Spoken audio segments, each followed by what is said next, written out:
Hey guys, Hack Tutorials, and today I'm going to show you how to prevent getting banned on your PlayStation 3 console. So this is the fourth episode of my series How to Mod. So there are two ways of getting banned on your PS3. There's a console ban and an account ban. An account ban is basically when your PlayStation Network account or your gamer tag or whatever, that account just gets banned. Unfortunately, there's absolutely no way that you can actually unban an account. Those are gone forever. So you're going to have to go ahead and make yourself a new account. So you're never going to be able to recover those. Kind of sucks. And then there's also a console ban, as I mentioned before. Console ban basically just gets rid of any access you have to signing in on any account. So you can't create a new account, you can't sign in on any account. Even if the accounts aren't banned, you can't sign into them. That's a console ban. Seems pretty bad, right? Well, it's actually a lot better than getting account banned because you can actually unban a console. But before you actually have to unban it, maybe you're not even banned yet. How do you prevent getting banned? So that's what I'm going to cover in this video. So first thing you want to do is download two package files. So I'm on Breology.com, which is a great website for downloading package files and homebrew. So first thing you're going to download is something called PSN patch v4.70.07. This is just what I'm using right now as this video is made. Possibly there'll be newer versions, but I'm just going to click download. I'll leave you the link. And here it is. Nice and quick. So it's right here on my desktop. And then we're going to download the package file right underneath it. It's called PS Ninja v4.0. Now, since we're actually going to be signing in and stuff, we're not going to need anything for 3.41 or 3.55. We need the resigned one, which is for later versions like 4.70 rebug and kind of all that kind of stuff. So I'm going to click download on that as well. Nice and quick. That's on my desktop as well. So now you have to go get your USB plugged into your computer and then open it up and just take these two package files and drag them to your USB. Just like that. So I won't be needing these anymore. You just delete them. So now that they're on your USB, you just close out, unplug your USB, and plug it into your PS3. Alright, so once you're at your PS3, scroll left to the game section and click Package Manager. Click Install Package Files. Click Standard. And then install the two package files. Just click X on them. Back. And repeat this process. Doesn't matter which one you install first. X. There we go. We have both of them. They're pretty small ones, so nothing takes very long for them. So when you sign in, we're going to have to repeat this process every time we sign in, basically. Now, I do want to mention that this is not going to 100% prevent you from getting banned. Like, it's not like you're not going to get banned. In fact, eventually you probably will, but this is just going to really slow down that process and really decrease your chances of getting banned. So what do both of these do? So PS Ninja is what you would use first, and then PSN patch is what you would use second. So PS Ninja basically wipes your history. So if you've been playing offline, through using package files, what PS Ninja does is it wipes any history of using those package files, so that when you sign in, Sony doesn't see that you've been running those package files. And PSN patch basically makes your PS3 look like an OFW PS3, like a regular PS3, and it turns off some custom firmware features. So basically, after using this, you can no longer open any homebrew or anything unless you restart your PS3. So after you enable PSN patch, you can't go into multi-man or anything, but you can still use mod menus and real-time mod though. So here's a huge rule of thumb. Never ever run any homebrew while you're online or signed in. If you're signed in, you better not open any of these, never open multi-man or anything, because Sony will easily be able to see that you've been using it. They could see it live, like while you're using it, that they could see it. In fact, it's actually pretty funny, your friends could see it. So if you're signed in using multi-man, and you're on your PSN little card thing, where it would usually say what game you're playing, it says you're playing multi-man, or you're playing whatever. So your friends could actually see it, and if your friends could see it, I assure you, Sony could see it as well. So never use homebrew while you're signed in. Just don't do anything stupid while you're signed in, because that is just the quickest way to get banned.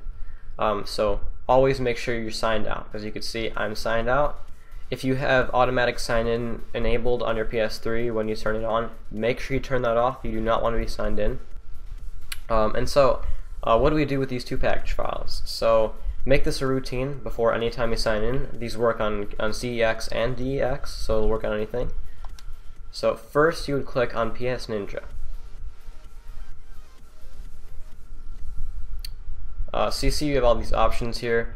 We're going to just highlight the first three options. We're going to click Wipe History, Replace History, and Make History Read-Only. When you see that they're all done, click Exit. Don't click any other options, just click those first three ones.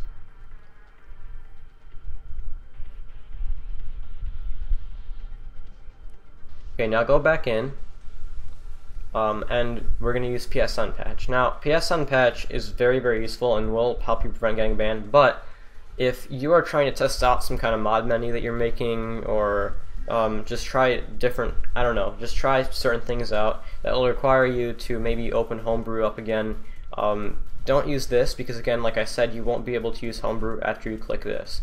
So just use PS Ninja. If you're going to be signed in for a long time playing games for a while, you're going to want to use this. But otherwise, if you're going to be opening and closing your game and signing in and out just to, like, you know, try out different e-boots or whatever, then don't use this. But otherwise, let's just go ahead and open it, and I'll show you how to use it. So again, the order is first you do PS Ninja, and second you do PS Unpatch. Okay, so we're in here, and all we have to click is the X button. And as you can see what X does, it says spoof IDPS, PSID, and disable CFW. So we're going to click X. You should hear a beep on your PS3, and the package file should just, you know, go right out. So you're on your XMB. So once you've heard that beep and all, then that means it's worked. So now I could go ahead and sign in.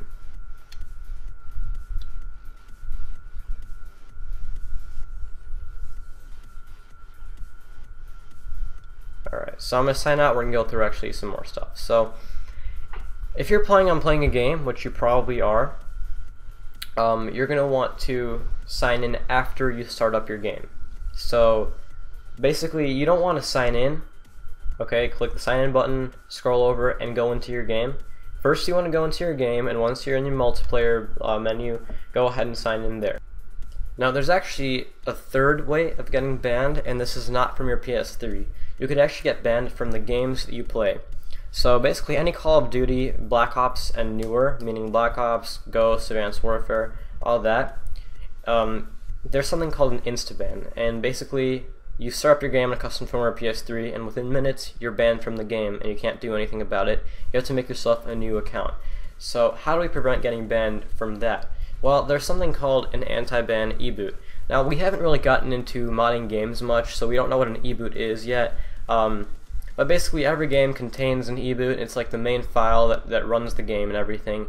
And what an anti-ban e-boot is basically a modified e-boot with a command that actually prevents you from getting banned inside there. So let's say you want one for Black Ops 2. Well, there are many anti-ban e-boots online. Some of them actually have mods on them. I don't really like those. It's best to try and find a clear one, and just in my opinion. So all it has is actually just anti-ban. Not only is there e-boots, but also real-time modding tools have anti-ban included, but again, we haven't gone through any of that in the series quite yet. So yeah, I'll actually talk about this more in probably the next video when I talk about how to mod games and stuff and like replace the files. But right now, I don't think we should worry about that quite yet. I just suggest playing games like MW3 and like older for Call of Duty. GTA is not such a problem. Just really avoid playing Black Ops 2 and above on a custom firmware PS3 until I show you how to take precaution. So anyway, let's talk about how to unban your PS3. So let's say you're trying to sign in and it says something like this. Well, what do you do? Well, basically, what is a console ban in the first place? So every single PS3 out there has its own console ID that it comes with. So it's just an ID that helps Sony identify which PS3 is which. And if they want to ban a console, then they have to take that ID, put it inside their data or whatever, and make sure that if this ID ever tries to sign in or get online, do not let it. Just tell them this message. So that's basically what it is. Basically, your ID is banned. So what do? You actually have to swap your ID. So yeah, it's a bit sneaky, but yeah. So that's what you do to unban. All you have to do is find a new console ID and swap your banned one for that new working one. So that's how you unban your PS3. Where do you get one? Well, there are two kinds of console IDs. There's private ones and there's public ones. Public IDs work for like a couple hours to a day max, and then they get banned because you find them online and multiple people are using them, so they get banned very, very quickly. And private IDs are console IDs that you would buy from someone that will work for a long time. One thing you have to make sure you do is know who you're buying from, because there are people that scam with console IDs. So get it from a nice trusted source. Do I know where to get them? Not really, because I haven't gotten banned much. So within a couple of videos of this series, I'll actually show you how to unban your PS3, because right now, I mean, there's too much to put in this video in order to show you how to do that. It's not that it's hard, it's that you have to install a couple different things.